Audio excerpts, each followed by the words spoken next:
Hello, everybody, and welcome to the April edition of the Transportation Coordinating Committee.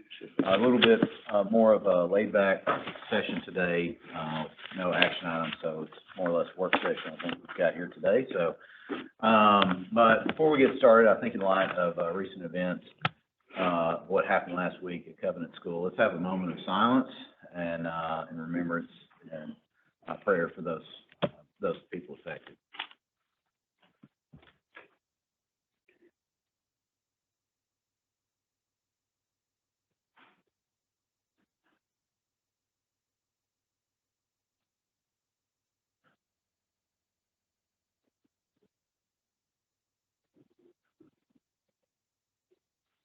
Thank you all.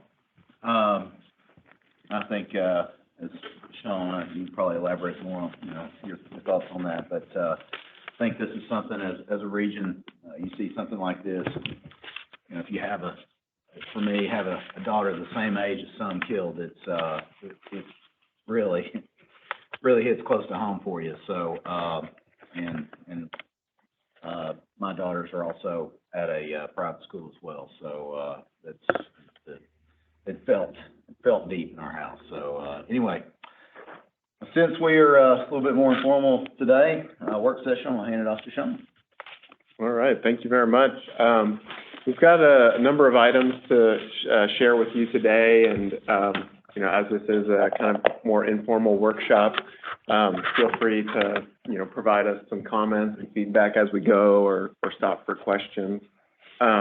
We're going to talk about we've heard a lot about the 2020 census and the urban area designations, and so Max is going to walk us through kind of a little bit more detail of the urban area designations and kind of take you through kind of a summary of changes that have occurred between 2010 and 2020.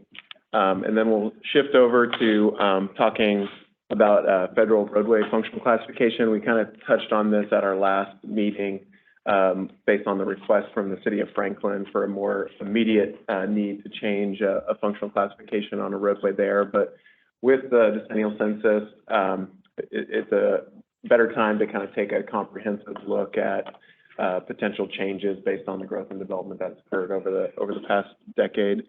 And then lastly, or I guess the next item we'll cover is some of the performance monitoring and a recent application that Max and his team helped build that hopefully will be useful to you all, and also help us track some performance of the roadway system, particularly the interstates, and getting access to real-time data and analyzing congestion hotspots that might be of interest to you.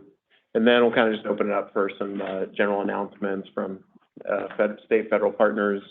Staff has a couple, and then any local governments who have projects underway or recent wins to share with everyone. So with that, I'll turn it over to Max to start us off.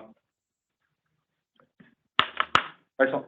Thanks, Tom. Want to update everybody on the urban areas. I think everybody's familiar with how they looked in 2010. As we shifted into the 2020 census, some of the definitions changed. So now you have the ability to define it by people being over 5,000 or over 455 housing units. So that was kind of a shift with the housing units being 2,000 housing units or 5,000 people. Either or will allow you to create a urban core or the beginning of a urban area. And then as long as that hits that 425 density threshold, you can establish the urban area from there and grow out as long as you have semi-contiguous census areas. Of course, there's a lot of things I'm not going to cover as far as the hops, skips, and jumps. If you guys are familiar with that, where it allows you to kind of jump over certain census geographies. But generally speaking, that allows you to identify areas that are considered to be our urban areas that are used for a whole host of reasons. Federal allocation of funds, not just for transportation, but for all the programs. We're obviously most interested in those that focus around transportation here. So this is what we looked like in 2010. And next slide shows the status change. So the purple ones, I think, are going to be the most interesting for folks. Those are the ones that are no longer considered urban areas. They either fall behind that minimum amount of 5,000, or like in the case of Fairview, they had the 5,000, but they didn't have the density requirement. So they are no longer considered an urbanized area, or what used to be considered an urban cluster. I should probably stop. I'll go back one more. I should probably go over the difference between UZA and urban cluster. That's what the old nomenclature was. UZA was over 50,000, and urban cluster was at 5,000 to 50,000. Since it's basically renamed them to small urban area and large urban area. So your small is your 5,000 to 50, and your large is your 50,000 and above. So here's a quick comparison of the 2010 to 2020. You can tell that the definition change expanded for the most part, but actually reduced the urban area in some cases beyond what you see in Fairview and Pleasant View. It also reduced, it looks like the lake came out for some reason. I don't know why that was in there in the first place. But you can see down in Spring Hill, the density requirement probably drew it in a little bit. And on the north side of Lebanon, you see that same effect. And here's the resulting 2020 urbanized areas. Springfield remains by itself, although it changed in size. White House actually split off from the Nashville large urban area. Portland remained the same. Lebanon remained the same with some boundary changes. Nashville and Murfreesboro, UZAs or large urban areas, still remain separate. I know there was some anticipation that they might grow together, but they remain separate. And actually, Spring Hill separated from the Nashville urbanized area and is now its own over 50,000.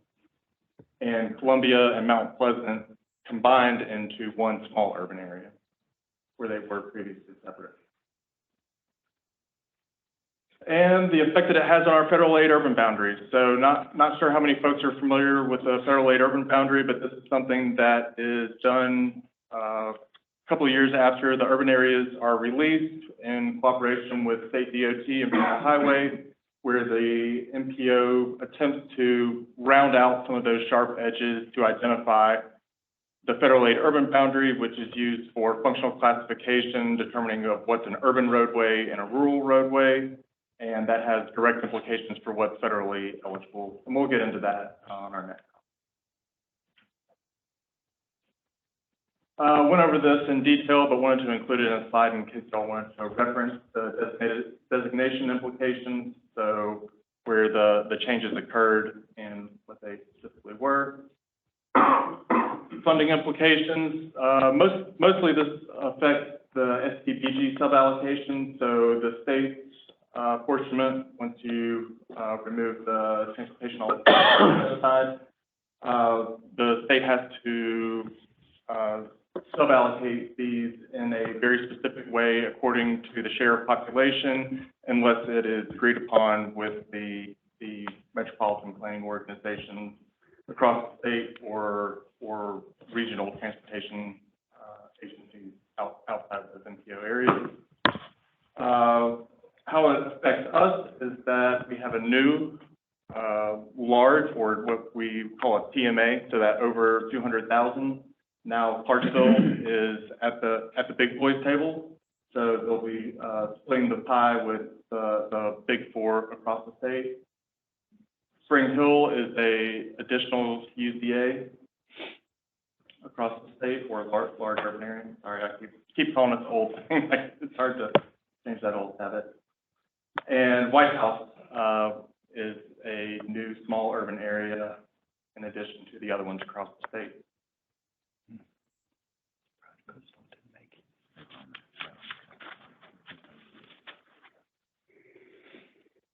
So federal aid urban boundary process, this is something that we'll be undergoing over the course of the next year. with the hope to have this approved by TDOT and Federal Highway by the end of the year. And after this, all eligibility of roadways will be set in stone per se. So we'll be updating you guys on the progress as that goes on. And we have also created a fancy app so that you can look at all this stuff. Is there a way to switch over to it?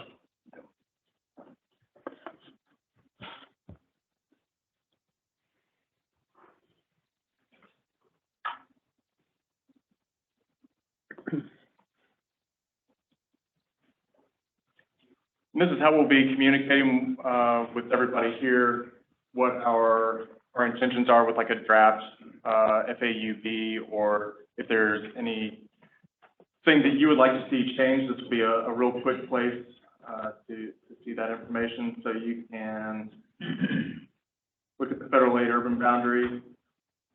I'll zoom in to Columbia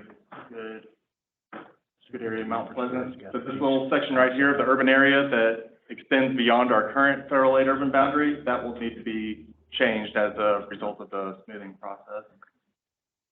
You have the ability to see what the difference between the 2010 and 2020 urban areas are. And then we threw in city limits too. I think these are three things that get thrown around a lot and are often confused, but urban areas, federal aid urban boundary, and city limits are three very distinct boundaries, and each have their own function. So city limits are, which you guys are familiar with, it's the boundaries in which the cities have jurisdiction. The urban boundaries are used for mainly funding and are also used for the determination of the federal aid urban boundary. And really the federal aid urban boundary is just that designation of urban and rural, which has the eligibility implications. Next slide. How do you access that on the website? We've got a very difficult to remember URL right there, but I'm sure we'll be working on a vanity. It's in the packet as well, the workshop packet, so you can access it there, and then I'll send around follow-up email. Take 30 minutes to type that in.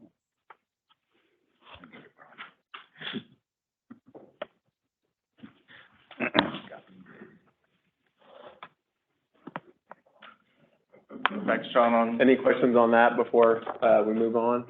Will the urban boundary around Fairview be removed when the boundary is adjusted? I don't know the specifics of that. I would anticipate that it would go away since it's not surrounding an urban area. But I don't know that to be true. I don't know, does Federal Highway? I would think if it's, you have to make a hard justification why it should be included, and because it's not part of the, census urban area, I don't think it would be included in at least the federal boundary. All right, there's been a lot of growth even since the 2020 census. So this reflects only data from the 2020 census, not anything that's happened new that might qualify inclusion of parcels or even larger areas within this boundary, right? Correct. Yeah. Usually this is done every 10 years.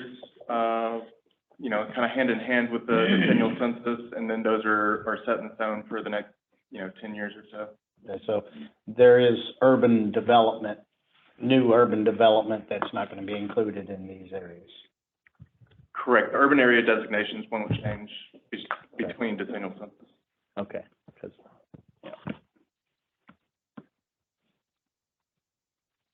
And that's also say, you kind of mentioned that like the urban area kind of shrank, right, and that's like in certain places. That's across the board, that's like what everyone's seeing. It's practice in Nashville. Almost every area, just with the methodology change of what needs to be there to qualify for urban area.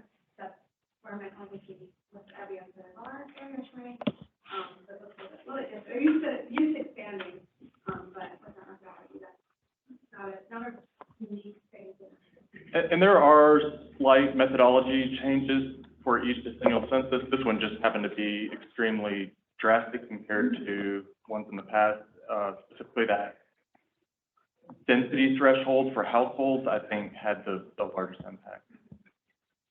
So I guess the density, the thresholds and all everything, that comes from, not from federal transportation, that's bigger, that's overall That's census, everything. and the history behind that has to do with the urban services. So when you grow at a certain density, you have to, I believe stormwater was heavily involved, but that density is very closely aligned with where you need to start considering stormwater or offering other urban services. So that's the reasoning behind why they did that in the first place. 2/3 of an acre. 1 unit per 0.664 acres. Which is low density residential. All right, well, we can keep moving on. The next item we have is related to the federal functional classification. And we talked about this a little bit last time, just kind of the purpose behind the federal functional classification system. This is a map of our region. You can see that the interstates are in blue. There's a lot of colors here, and so I don't expect you to be able to see all of these, but interstates are in blue. Other freeways or expressways like 386 in Sumner County are indicated in green. And this is also on an application that Max can demo in a little bit more detail, so you can see kind of how these different categories break out. Principal arterials are in red. That's a lot of the state routes, the pikes across the region, and then minor arterials like White Bridge Road. I think we've got in a green color, major collectors in purple, minor collectors in yellow, and then everything else is considered local, and that would be indicated in gray. But, this framework is really to identify kind of the primary roles of these roadways, not only throughout our region, but across the state and the country. And it informs kind of the design of roadway improvements and determines eligibility for federal funding. The FAUB update, I think, ties into this because once that FAUB is solidified, this also kind of triggers the update of designating any reclassifications of the roadway classification throughout our region. And so there might be, with this decennial census, obviously we don't update this all the time. There's kind of one-off requests that come to us maybe in between, but this provides an opportunity for more of a comprehensive look. And you've seen a lot of growth and development changes in your community, and roadways might not be functioning as they were intended 10 years ago. And so this provides an opportunity to kind of take a fresh look at those roadways within your community. Let us know if there's any changes that need to be made, and we can consider those. So if you go to the next slide, just kind of a way to think about this is, obviously local roads feed into collector roads that feed into arterial roads. And so that's one of the kind of approaches behind this. And then also another way to think of it would be like access versus mobility. And so mobility is, the priority on interstates where there's limited access control, versus as you get down to the smaller local roadways, it's more about, access to businesses or residences. And so that's kind of a key component to consider as you're looking at, what is the intended function or classification of this roadway.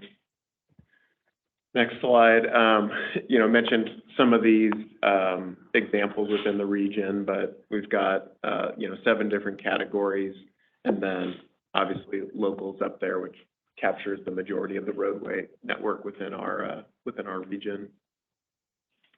Next slide. I think this is where this link will take us to the same application that Max just demoed, but there's a separate tab on the right-hand side that is focused on the functional classification, but he also has all of the layers available so that you can see the relationship between federal aid urban boundary, the urban area designations, as well as the functional classification. Do you want to do just a quick demo of that as well? Yeah, I think so. We can focus in on Fairview since, you know, that was one of the discussion points we had earlier and what the implications might be for that community.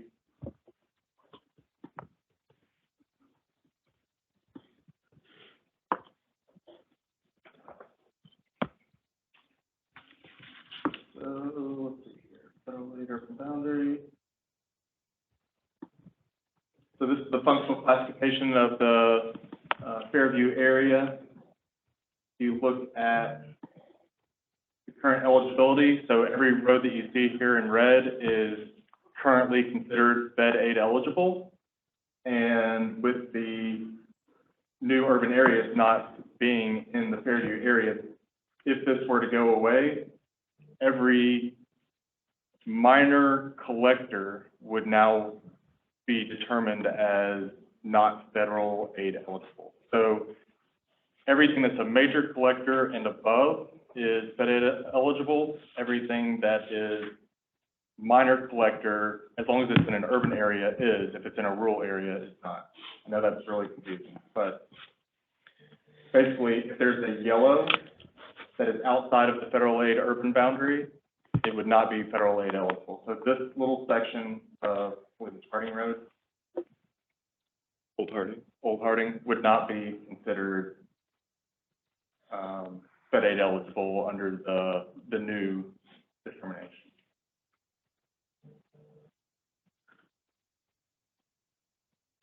Is there anything that somebody wants to immediately look at? Pop into a more urbanized area. Sounded like Bill. Yeah. Well, and I didn't say Gallup, I said urbanized area.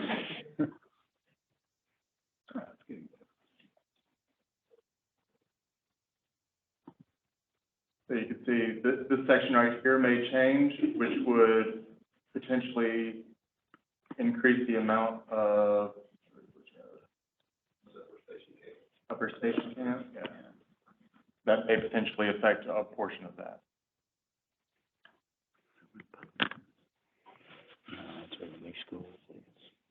Like I said, this will be the interface that we can use to, you know, to all be playing off the same game plan. Could you kind of explain to the board what this smoothing process is that you got and you all have to take out? I mean, it has to encompass, at a minimum, it has to encompass all large and small urban areas.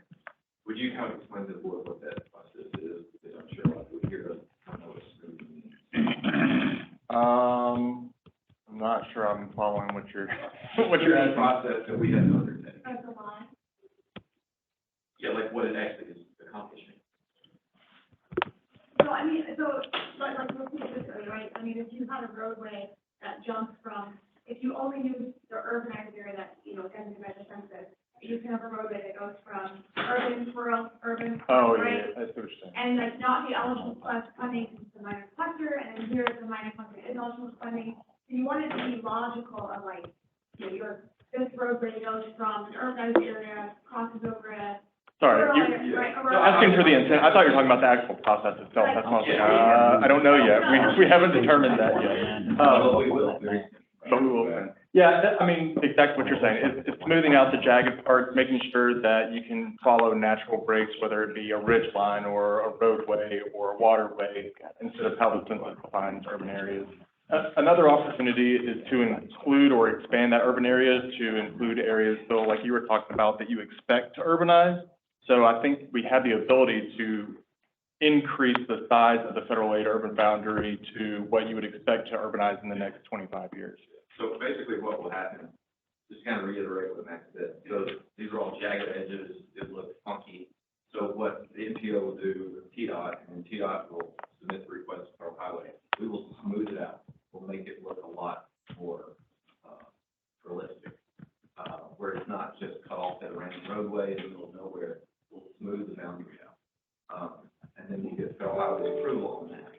so that'll become the smooth boundary. So that's kind of what I was alluding to, so that will change. Max, is this thing like, urban growth boundaries, where cities expect to grow in the, I mean, is that taken into account on something? It is. So if any of y'all were here in 2012 when we went through this process, we utilized the land use model and urban growth boundaries to help us shape what those smooth areas were going to look like. It's not going to follow it exactly because there are city limits, there are urban growth boundaries that are in areas that honestly aren't expected to grow, but have the ability to. So we're trying to keep it within the realm of reality, but. Well, going back to that upper station campground that you're just looking at, Mhm. that's a pretty good example where Gallatin added that, what was that, earlier this year, Bill? Was that early Last year, yeah. Gallatin has added that into their urban growth boundary. There's a high school, middle school, elementary school located in that area now. It makes sense for, if nothing else for that. Would it be helpful to put the urban growth boundaries on this application? Yes. Could be. Okay. Yeah, we can do that. Does expected land use come into play on the smoothing, or I guess current, future land use plans? I would think that would probably have a pretty big. I'm not sure, but I think there's the MTA, right, and I think that's more looking at, like, what do you guys expect to urban in the next 20 years, right, to prevent your planning. And I think this is a little bit more focused on smoothing it out, but you can't, like, spend it too much, Right. right, you can't, we couldn't make all the 7 times, like, oh, it's all in our area now. So you gotta kind of be a little bit, Would one, can't be too ambitious. yeah, would one way to think about it be similar to like the logical termini when you're doing a TIP project is like, okay, this area is likely to become a project eventually? Yeah.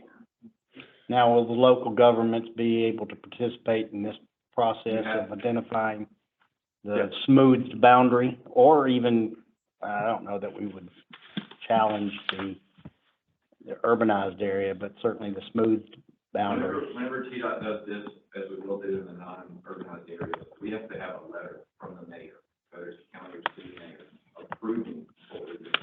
Now, the MPO, it's a little bit different. All we need from the MPO is a resolution, but part of their process is working with the locals. So they can't, we can't submit something to federal highway unless there's been proof that you have been involved and sign off. So is that an administrative function, or does that require council approval of a, No, you don't need council approval. okay? I mean, you could get it, but it's not needed. Well, I can just see politicizing. We've got an enormous urban growth boundary. No. The smoothing process doesn't go into urban growth. Yeah. I think Well- Melanie addressed it. I mean, Well, that's my concern, is if the elected folks got involved, they would misunderstand. Yeah. I think, yeah, I think with the resolution, you know, from the board, that kind of implies not consent. I don't think it has to be, like, have a workshop with every single city and, like, draw it out in favor. I think this application will help in, guiding feedback to Max and, the rest of our team of things to consider or, areas that you would recommend be captured and included. Now, could you actually show the 2010 urban area versus the existing? I think that would be That helpful would be to good. show how much beyond. So that's how, so the ring is how we smooth the boundary. So you see, if we didn't smooth it, it would look very convoluted and jagged. So this is the approval we got through the NPO, the federal highway approved prior to the process. So that's the existing smoothing of the 2010. But it's also not going It's not, $1,000 beyond what the census is, so they make it urban.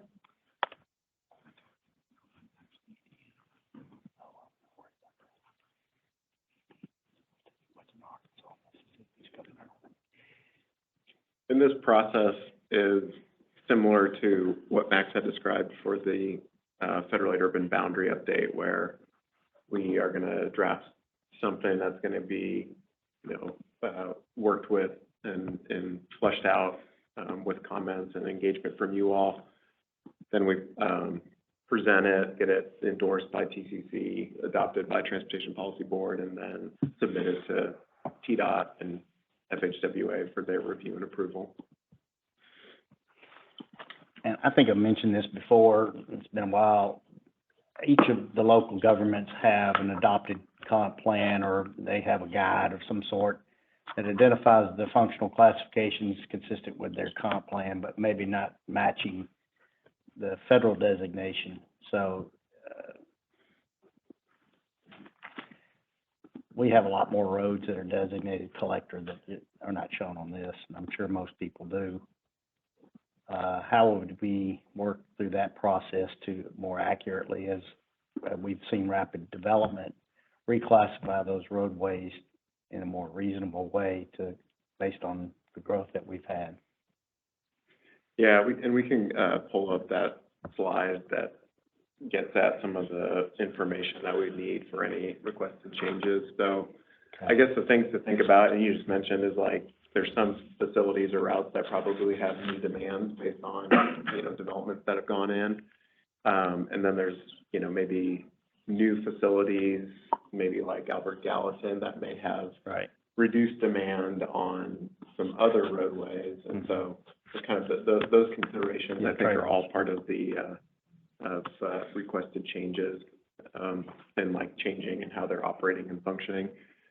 Next slide, so for what we would need, we're looking at, roadway termini, what's its current classification, and then what you would be proposing as the new functional classification.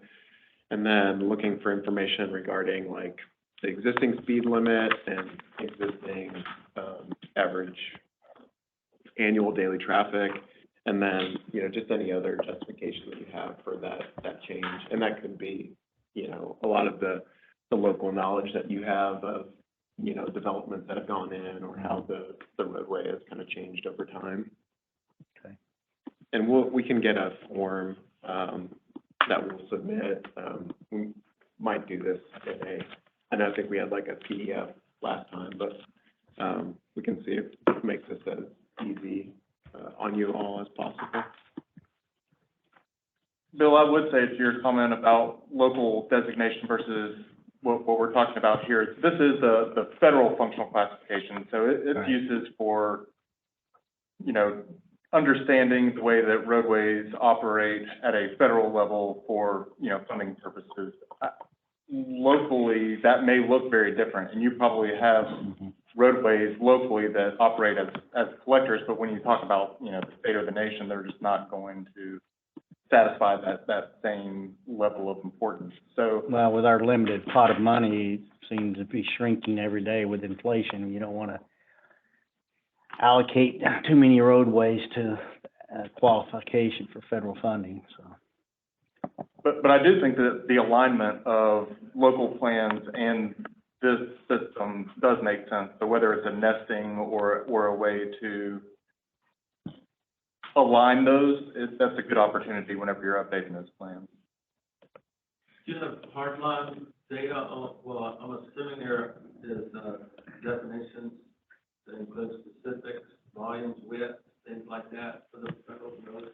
There's guidance from Federal Highway. It's very,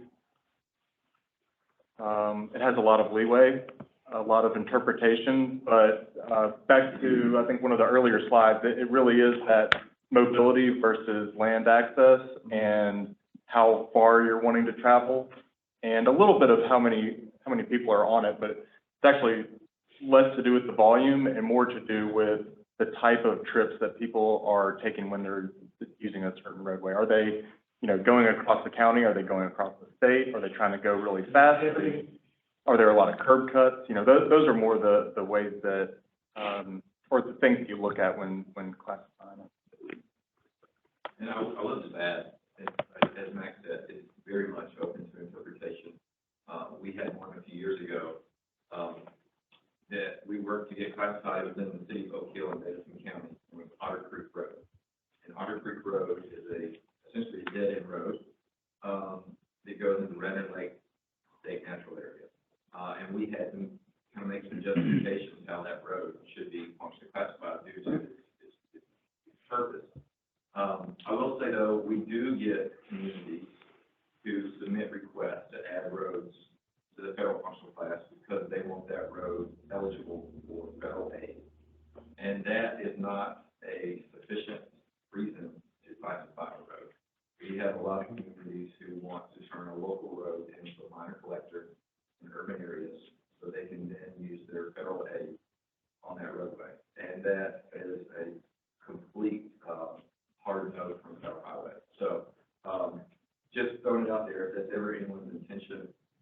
about half of our request, that is their intention. That doesn't suffice, or at least it's not so. Thank you, don't make it obvious. Well, on that note, can you zoom into downtown Nashville on the functional class map? You mentioned the design ramifications potentially, if there could be based on the designation. I mean, you zoom into downtown Nashville, I'm sure there's a history as to why, but a lot of our streets have federal designations. And I'm curious about pros and cons to that. Are there any? Should I care about that? Should the federal government care about a local collector street that we designated? Urban area. I mean, I guess I can understand our major route, but there is a difference that you'll see what I'm talking about. There you go.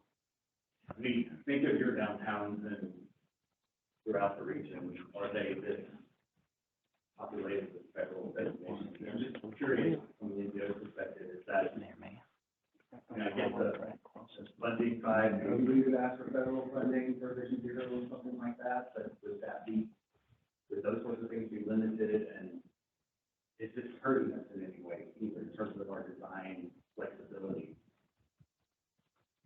Not in terms of functional classification. This is going to really determine the eligibility and recommend a cross-section. The designations that you're talking to that might be limiting would be more of your, if they're a U.S. route or locally owned, right? So I think Broadway is a good example where Lower Broad is local, correct? No? No, they would like it. That's a highway seven, that can't be changed. Gallatin Pike is local, correct? Into O'Reilly. So that, because of that designation difference, you have more ability to have influence on that than if it were still designated, 31. So you said, functional classification may dictate cross-section, A recommended cross-section. such as just like the width of the travel lane, not the amount of travel lane. Or both.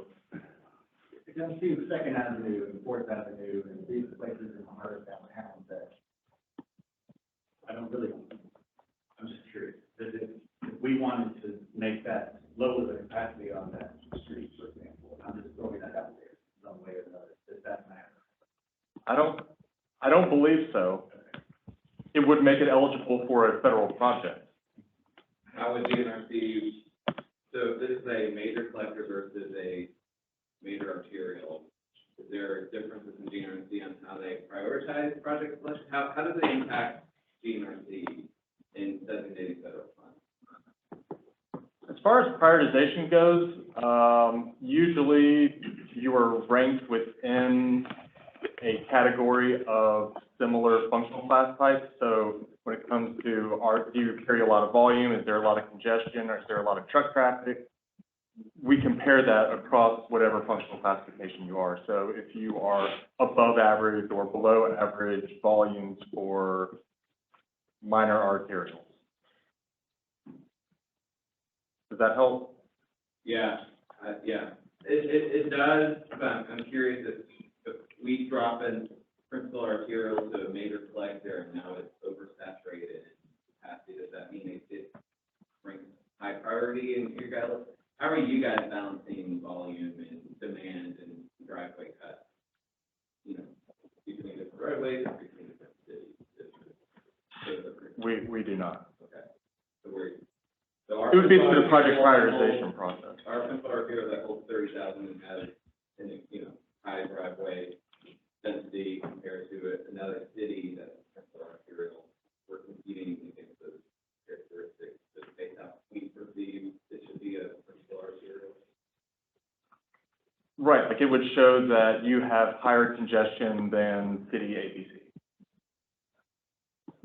But when it comes to whatever design changes you would want to do, that would be, beyond us. If it's on a state route or on a federal route, you would have to go through that process to get permission to do that. Well, I guess that's the question. GNRC would not have Is federal or is the state going to What do you think about that? I was gonna say, if you all like come and you're like, hey, we want a functionally classified roadway, the next step won't be TDOT or somebody to come like, oh, because this is now this, you must, I do design it. That's, I personally don't think you're hurting yourself by having roadways that are functionally classified that are all go to federal aid. I don't see a downside to that. I think you'll realize that maybe because you have a limited budget, you want to be real strategic about the ones you do on. You know, maybe see that, but yeah, I personally don't think it's a bad thing to have functional classified roadways. Is there a requirement at the MPO level where certain percentage of the roadway shall be arterial, collector versus local? Not at the MPO, I don't know about region or state. I think at the state level, there is a percentage breakdown. Yes, for our state aid system, we do percentages, so our counties can only have so many of their roadways. And Davidson, Shelby County are the exceptions to the rule, which is just so large. And the average rural county, you can only have 20% of your roads classified. I think Nashville is like 60%. And just to piggyback, as far as if you have a state route, you know, we use functional classification for all our models, right? So our outputs are only as good as the inputs. So if we're, you know, talking about roadway as being a whatever type of roadway, if it's misclassified, the model will screw up. So for at TDOT, our goal is to get all the roads correctly classified as they're functioning. 50% of roads that are functionally classified are wrong. They should be lower or higher. So that does, in our corporate world, you should be doing functional classification updates on a repetitive basis. Unfortunately, it happens once every 10 years. If I were you, the more local routes I had functionally classified, personally, I would say that. Just my opinion, from the standpoint of your ability to use SCBG formulas. Because anything in your area that's a minor collector or a lump is federal, state, they definitely. So, I'm glad I'm not making the case to make these roads. yeah. Yeah. Thanks for humoring that, I appreciate it, I just wanted to clarify. Yeah, I think that it's not really something I need to be overly concerned about. We're working on our Connect Downtown, the downtown mobility study right now, and so just sort of in that context of providing our consultants with the right information and recommendation. Yeah, I think ownership and designation is going to have a larger impact on the things that you're talking about. As for like gaming the system on what it is or isn't, I would recommend against that and do kind of what Jonathan was saying. Identify ones that maybe aren't functioning the way that we have it listed. So if it's actually more of an arterial or more of a collector, let us know and we can make those changes. Because ultimately it's what feeds our models and everything else. So. Yeah. In a perfect world, we would have principal arterial going through a very multimodal downtown area. Like, I don't care what the car volume, I care about how many people are moving through in these downtown streets. So that's just different, a different situation. For most of us.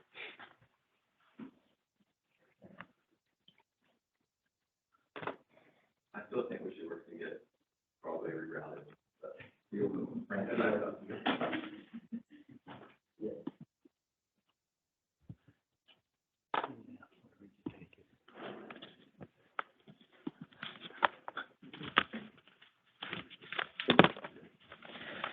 All right, so we're gonna move on to talk about performance monitoring, specifically reliability and congestion related. So back in 2012, MAP 21, Moving Ahead for Progress, I think is what it was called, was passed and sort of established the framework that we now use for performance measure target setting. And essentially the reason why this happened was to formalize the performance-based planning that was already being done in some places, data-driven decisions to achieve the desired outcomes that are based on not only federal goals, but also goals that each region has.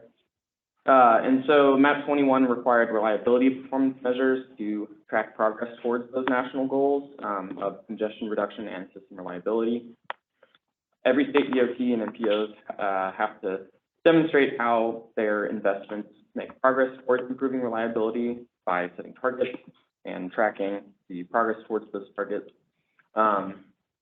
And essentially, reliability is a measure of how predictable travel times are and is impacted by the non-recurring causes of congestion. So 2 types of congestion: recurring conditions that are predictable, capacity-related, commuting, and non-recurring congestion, which is events that are less predictable, so crashes, any other incidents, weather, work zones that are temporary. And this is just a chart of national versus Tennessee versus our MPO area causes for congestion. This is data from 2019. Most of it is recurrent congestion, and that second right there that you see, it's areas that have recurrent congestion, but might have incidents or crashes or other non-recurrent congestion that might be influencing how reliable travel is in that area, but it's hard to tell because it has recurring congestion if it's non-recurring congestion that's actually contributing to the reliability.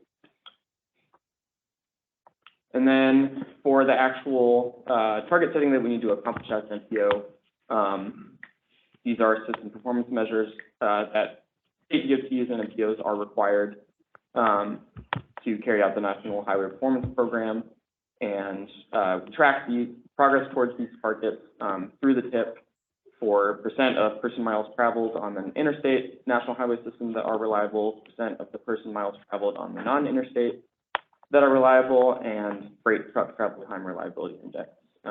Those probably seem confusing, but Max is going to go into a lot of detail on what all of those mean and how we're tracking progress. All right. Hope I'm not boring everybody to death so far, but now we're going to talk about reliability. I'll be the first to say I don't love these. I think that they're very difficult to explain to people. I think that it's very difficult for me to even understand how they're calculated. And I do question even what the numbers that you see up here represent or what we should be aiming for.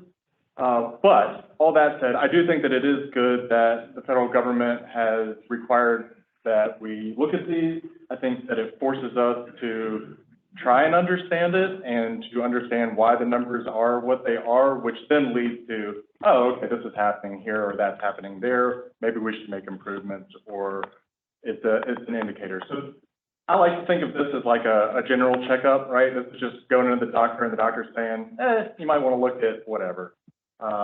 You know, your blood pressure's up. I think us as an MPO like more answers than that, so we typically like to go into the CAT scan, which I'll show you later.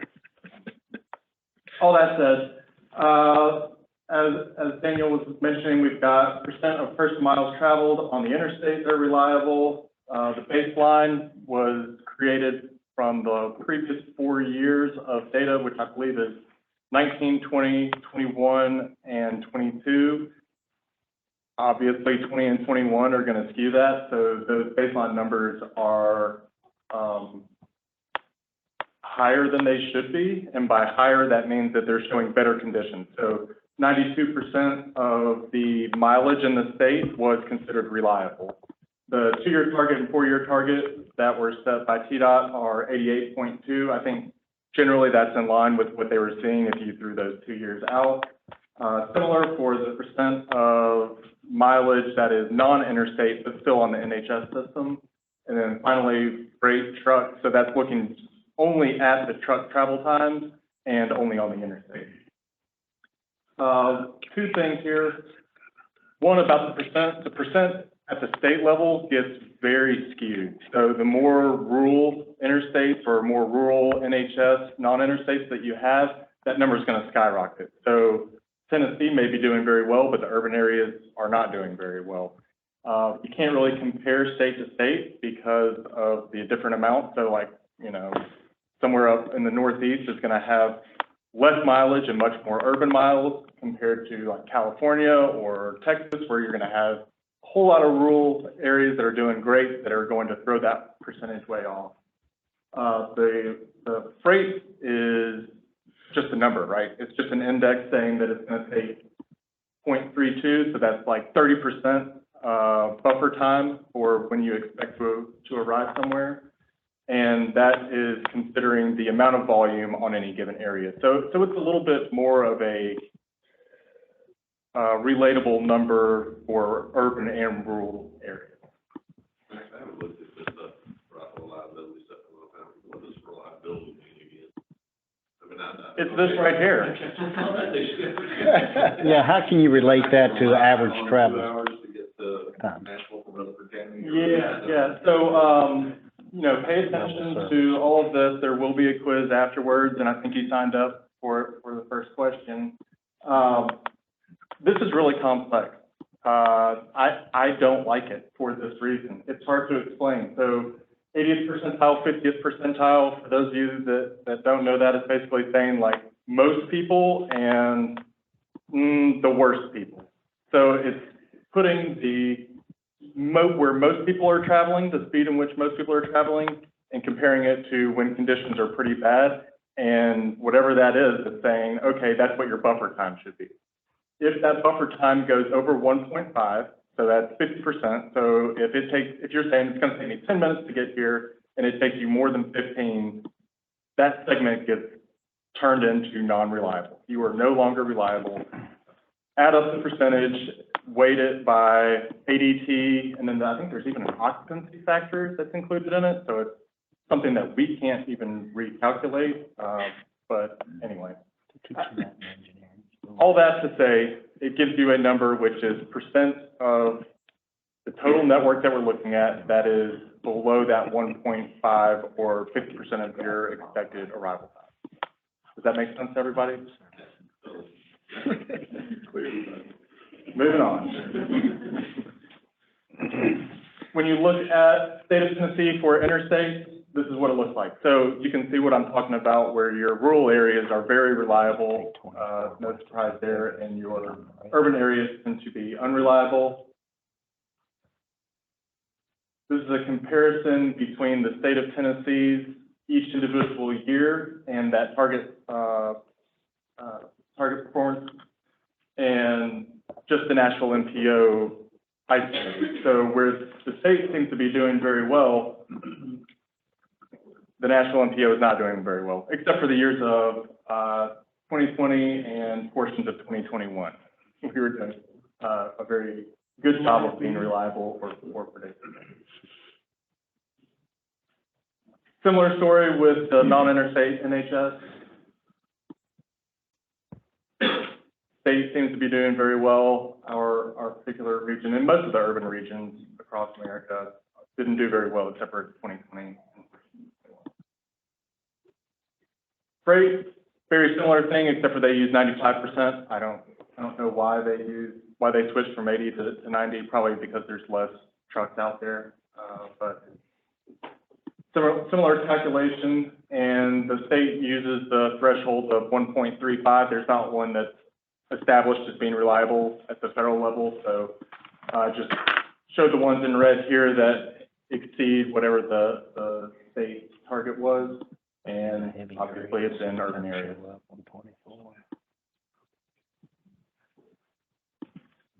And like I said, it's much more representative of a number because you're taking into account the volumes that are on the roadways. So it's not unfairly weighting the rural areas to kind of skew that number. And then we took a stab at doing some reliability and speed information, like I was mentioning earlier, that CAT scan of what our Middle Tennessee region looks like for at least the controlled access. I think that's it doesn't get into the local surface streets, but it's a good indicator of, you know, how we're doing. I think most of the congestion that we see is either on controlled access facilities or is trying to ultimately get on those. At least for commute trips. No, I think you want to pull it up. Yeah. Actually, let me walk through it. I think I've got some examples. Sorry. So I'll go through each of the components of the dashboard, and then we can take it for a test drive. What you're looking at here is a point which represents every hour from April of 2017 to, I think, April of 2023. The green ones are good. That's where your speeds are average, above average, getting close to that free flow speed. As it turns yellow and red, that's when you're getting into congested conditions, or what we say 70% of free flow speed is how we define congestion. And you'll see, some of those days are really bad there. Most of them are weather events. So when it's snowing outside, the speeds are really low. It shows it's congestion. Outside of the three big ones that you see there, the fourth one was actually not weather related. It was a truck accident.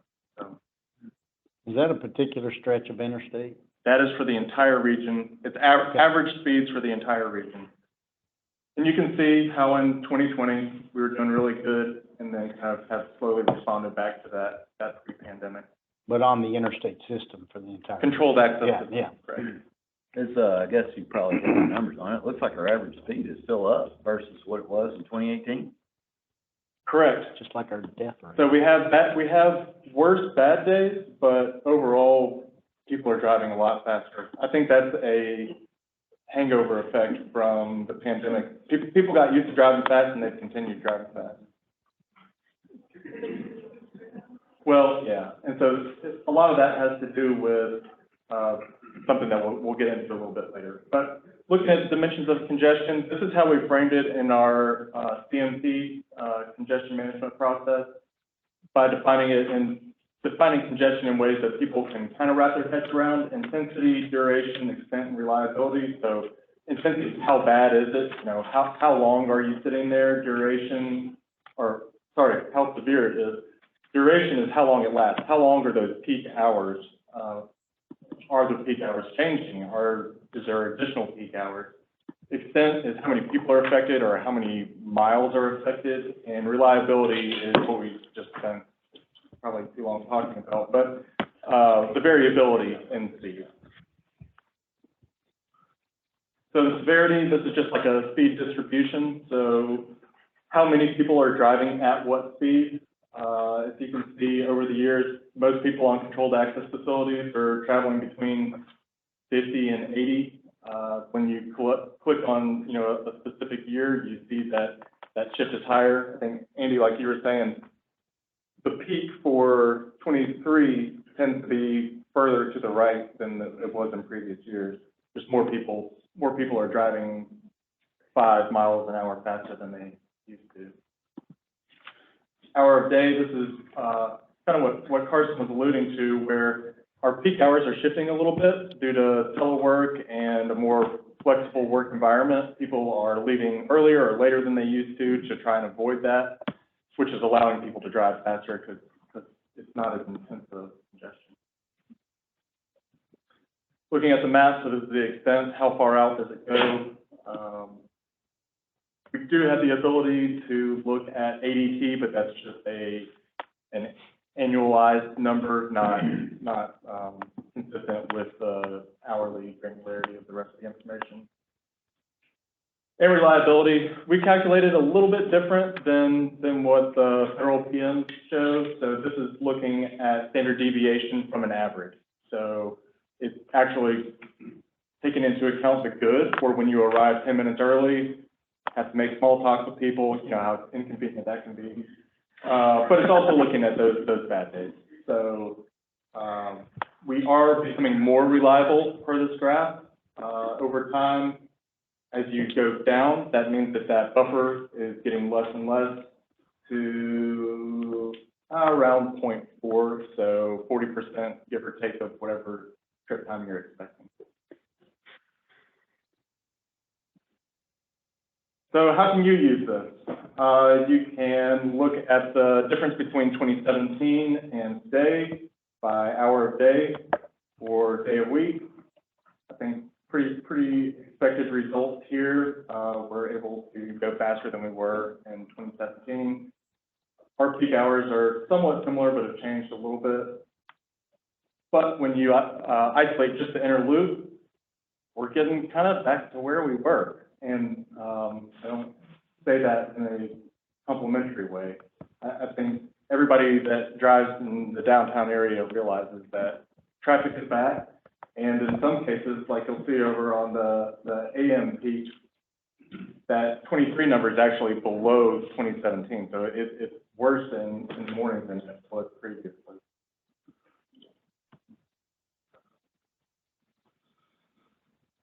You can use it to do corridor comparisons. So this is looking at I-24 to I-65. The gray band that you see there is reflective of how close your average speed is to your congested speed. So a wide band is good, a narrow band is bad. And the trend line is going upwards, which is an improvement. But what is most important, or what I found most interesting here, was the rebound from the pandemic on I-65 compared to I-24. There's a much more pronounced plateau there in the 20 to early 21 compared to I-24, where it almost rebounded as soon as, you know, the major restrictions were lifted.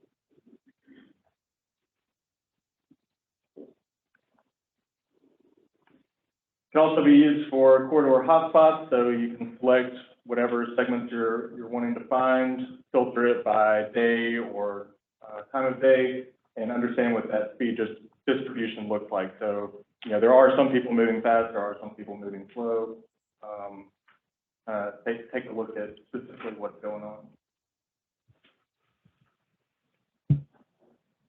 Now, I think I can walk through one example unless somebody just has one that they want to throw out. They're curious what's been going on in our region over the last couple of years.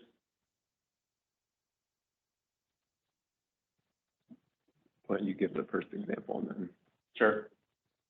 Hearing none, I'll pick on Andy. I was gonna throw one out. Here, Huckleberry. All right, so we'll look at Wilson County. Let's do AM peak during the work week.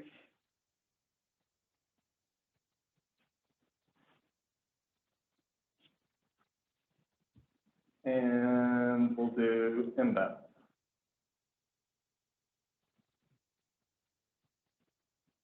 So what you'll see on the map here, this is percent free flow speed. Seems to be pretty okay for the most part when you average in all the years.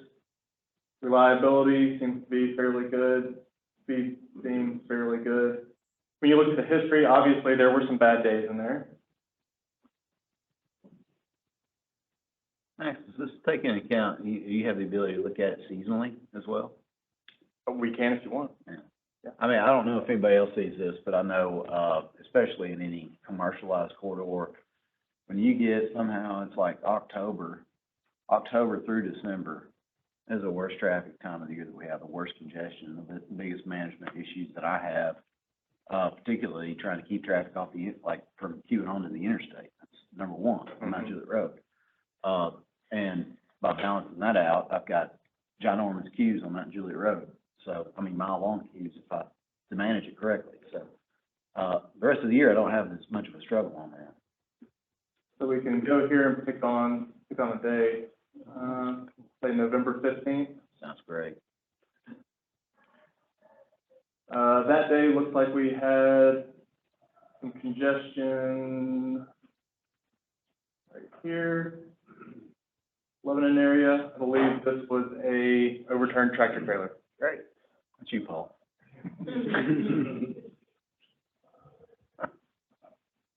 The FDOT level of service tables take into consideration seasonal adjustment factors as well. So if you want to get down into the nitty gritty, you might want to explore those.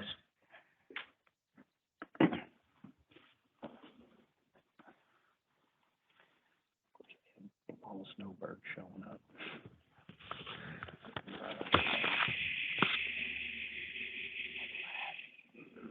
March 12th. I remember that because it's the day before my son was born. It was a snow day. Big cricket. Or maybe a more representative day. Hey, Max, can you pull up 386 on there? Not sure I want to.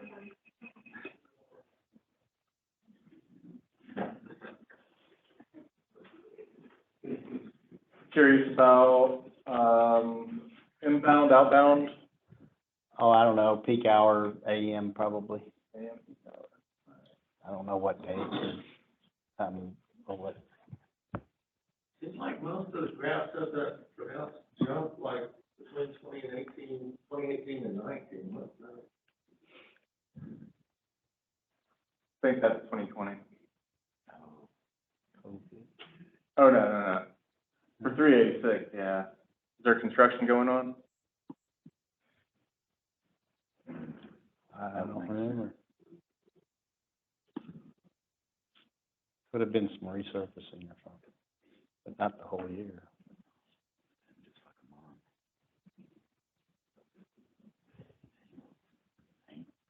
Yeah, usually when you see that pattern right there, it's due to some sort of construction or something that's limiting the speed of boats. Because if not, they'll, you got your street racers. So that confirms my suspicion that it's Hendersonville's fault. I never were gonna get the blame game. Yeah. So the reliability in these sections right here. Yeah, Hendersonville.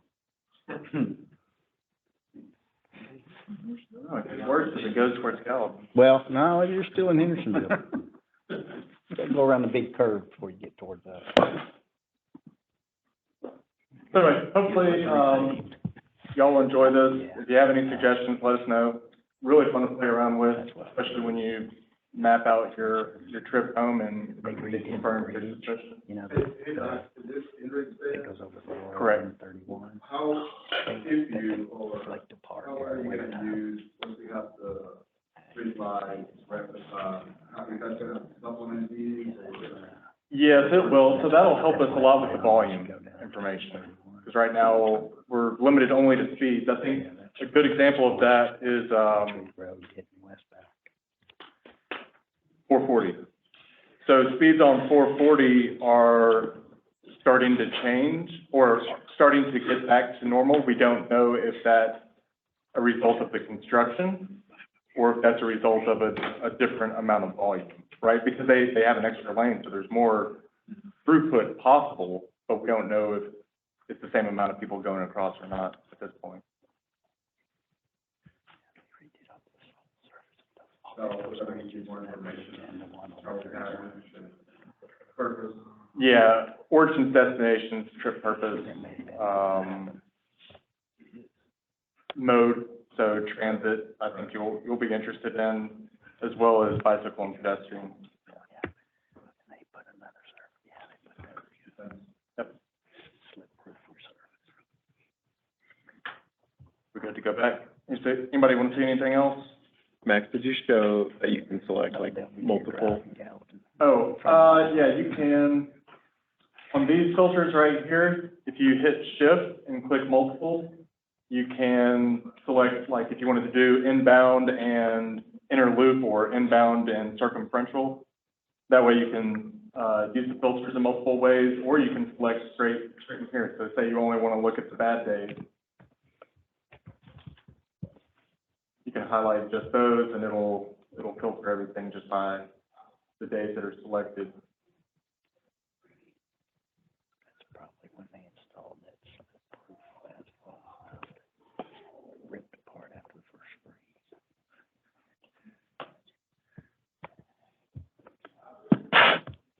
freeze. Good. Any other questions? This is also a link that is in the packet, and then you can explore on your own. Depending on how interested you are, you can waste an entire day answering questions that you may have about the roadway system. Awesome. So I guess we can move it over to general announcements. I was gonna start with Melanie, but, I think she stepped away, so, Jonathan, you wanna start us off? Sure. So all of you are familiar with the Multimodal Access Grant that is active in. We have almost $18 million available for funding for this coming year. And of course, the notice of intent is due coming up here in a little over a month. So there's that. And then, as I mentioned in the last meeting, our planning grant is also back as well. We have 4 communities right now who are actively funded in this NPO. Looking to do a lot more NPO work.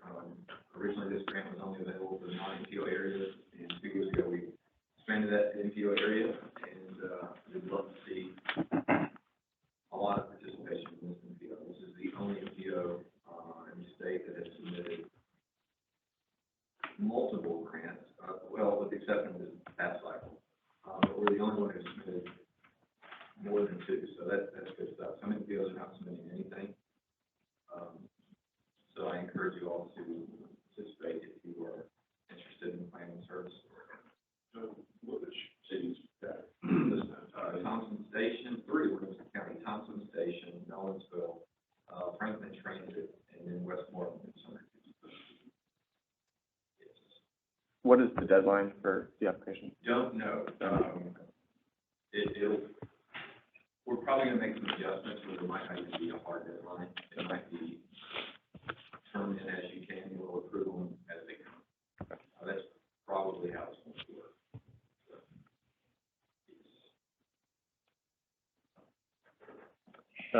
Melanie, did you wanna, we had a, say, Streets for All, slide on here. Did you wanna talk through that one? Definitely, yeah. So Streets for All, the grant opportunity just opened up for the FY '23, funding opportunity. A couple changes, I don't know, I know, one last year, we had 12 within the state that got, awarded, but this kind of get a little more specific on the type of financing. You have to put it with the grants we use for, and kind of action plan, helping kind of demonstrate some strategies and then an action plan, or you might want to consider an action plan, and then actually implementing the action plan. But, it's really, this grant specifically is really tying that planning piece to projects. You kind of, to be able to do implementation, you have either like have an action plan that's funded through this, or have an action plan that very much aligns with the requirements of this grant. So really kind of the idea is get the action plan, then get an implementation grant. Yeah, that's through July 10. And what I will say, last year, I know 12, or this last round, 12 locals got awarded, 12 applied. So everyone that applied for an action plan at least got awarded in Tennessee. So I definitely encourage everyone to apply for this grant. I think it's a great program. And yeah, but I mean, it's focused a lot on the conference, so we have to hear a lot about safety and continuous projects. So apply.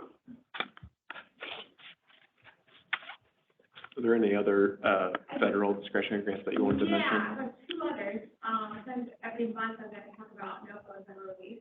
So I mentioned this on last time, I think last meeting, but this is actually just related to charging and fuel infrastructure. Discretionary grant, NOFOs out, definitely $700 million available for type 2 programs. So there's a community charging and fueling grant, and then alternative fuel corridor grants. So those are states, NPOs, locals are eligible to apply for those. And it's kind of even focused on electric vehicle infrastructure, charging infrastructure, but then also alternative fuels. CNG, I don't know all the ones, but CNG is one of them. Hydrogen. So that one's out, and the deadline for that was May 30th. And I think last time I also mentioned that FSWA released a final rule on minimum standards and requirements for electric vehicle charging. So if you do apply for electric vehicle charging infrastructure, you have to meet those minimum requirements that you need to keep in mind. And then one more got released yesterday. The Wildlife Crossing Pilot Program, just over $100 million is made available for that. It's really trying to reduce wildlife vehicle collisions and improve habitat connectivity. So the deadline for that one is August 1st. And again, state DOTs, MPOs, and local governments are all eligible to apply. I will say Safe Streets for All, that one, state DOTs are eligible to apply. That one specifically kind of meant for local communities. Okay, good distinction. Are there any planning requirements for the other programs you mentioned? Like, is it kind of that plan? Yeah. I don't think so. No, I think the, Safe Streets for All is the only one that is really trying to make that, time kind of together. The other ones can pretty easily do capital infrastructure. I looked at the wildlife one this morning, and that one also can be used for planning, like hotspot analysis. Yeah, they are eligible for planning, but it's not that as stringent as the Safe Streets for All one is. Would that be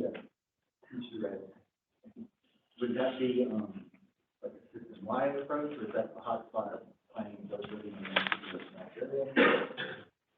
It looks pretty flexible. They're going to have webinars, coming out soon for them with the state. Yeah. We don't have any of that. Is that something you know that they're identified? It's my understanding that, Tennessee Wildlife, Resource Agency would be the holder of that data, so, I guess we would have to partner with them to get any data that they can have. And if you like, social interested in, issue kind of wildlife, conservation interest, I do know that they have, at least doing research in that area. I don't know how much they're looking at, actually including projects with this one, but I do know that they're looking at that issue.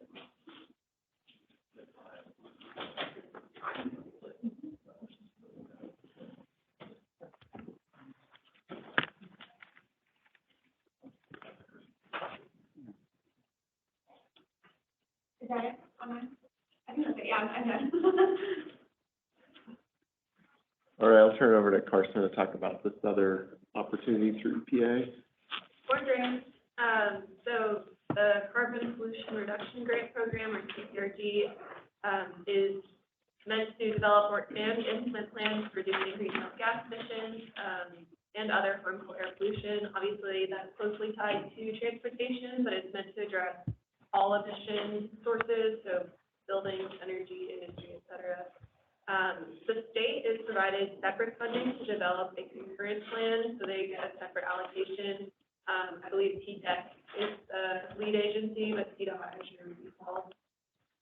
But for large MSAs, there is a $1 million non-competitive kind of just opt-in planning grant available to the 67 largest MSAs in the country, of which Nashville qualifies. So you have to opt in to the planning grant of a 4-year period, this $1 million, to be eligible for the implementation grant that would come out next year. The implementation funding is a huge amount, $4.6 billion of competitive grants. Within the planning grant period of that 4 years, there's actually 3 planning products. A priority climate action plan, kind of hit the ground running. Within 2 years, you then develop a more comprehensive climate action plan. And then by the end of the 4 years, there's kind of a status report of how much has been implemented from either the priority plan or from the implementation grant that were awarded through the same period of time. So it's just come out. There's been a couple of webinars. One lead entity from each MSA must provide a notice of opting in by the end of this month. It must encompass the full MSA. So, for example, Davidson County, Nashville already has a climate action plan, but it has to encompass the full MSA in order to qualify for this $1 million opt-in grant. And then a work plan and full application are due at the end of May. So opt in first and then have another month to put together a stronger work plan and proposal. So EPA reached out to us and reached out to Metro Nashville to try and identify that lead entity and to provide information. So we've talked to the mayor's office, Metro Health, and TDEC just to start developing a framework for how we would want to go about this as a region.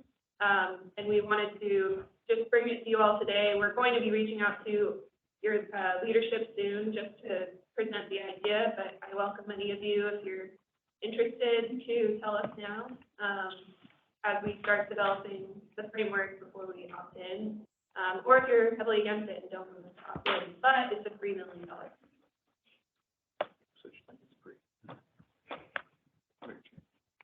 Questions? I also didn't say it, but it's on the slide there that the action plans would include a full greenhouse gas inventory, projections, targets, and then reduction activities, most of which could come from transportation. Very data-heavy, data-driven plan. Software and modeling and staff are all eligible for the planning fund.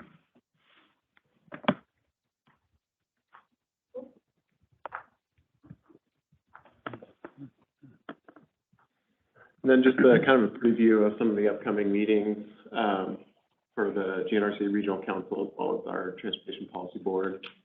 Policy Board's meeting on odd months, Regional Council's meeting on the even months, but this month it will be focused on the comprehensive economic development strategy. And then we will be meeting in May for the Transportation Policy Board, and we'll be meeting at the beginning of May as well, focused on a number of these items as well, from RTP and TIP amendments to actually reviewing and signing off on these performance measure targets. You heard about the reliability one. The other would be the condition of bridges and pavement. And then we'll also be presenting the draft transportation planning work program for the next 2 years. And then we've got June Regional Council meeting. Big item there would be our annual budget, which will be adopting earlier this year rather than in September. And then we are scheduled to meet in July to adopt that transportation planning work program as well. Any local government or member agency updates? I'll say this is not an update, it's more thanks. I got one of the committees from our county commission kind of sprung an assignment on me a couple of weeks ago, and I was scrambling to put some information together related to the demographics and that kind of stuff. I want to thank Max and his folks and everybody over there at GNRC for helping me to get some good information together that I was able to present to them. I think they were impressed by the quality of the information. I told Max that they didn't kick me out or yell at me or anything, so it went pretty well. But I want to thank them for taking the time to help me on that. It was last minute. It was like 2 days prior to the meeting date, and they got some good stuff together for us. So I really appreciate it.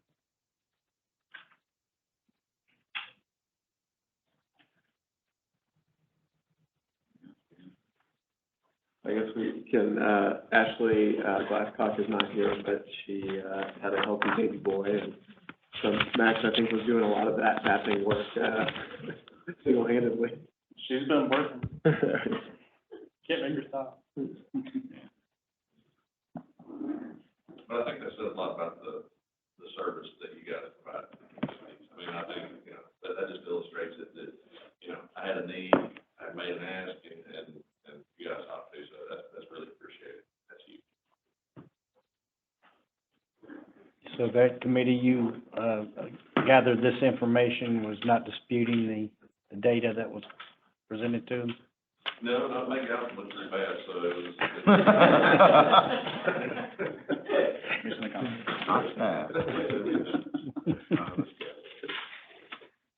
Okay. Well, I know there's a lot of projects under construction in the region, and Metro has a couple that have either recently wrapped up or will be wrapping up soon. I don't know if are people allowed to ride their bikes on 12 South yet? Has the ribbon cutting happened, or no? It is not, I think that's later this month. I think later this month. We should probably. You don't have to have a completed project to have people on bikes and using it.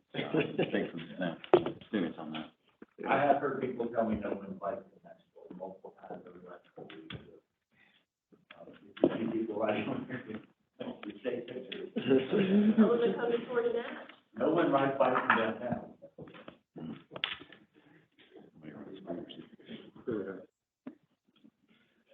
we're also trying to package up, I think, some of the, I know we often lose track of projects after their funding's been obligated through the TIP, but trying to just, keep track on some of these projects that are under construction, so we'll try and package that, and send that around so that you guys are, aware. I'm sure you're driving through the construction zones, but we'll get you some information on when that construction will be complete.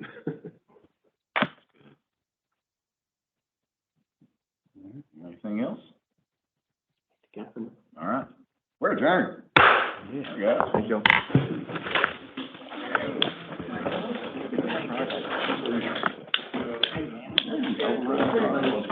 Oh, yeah.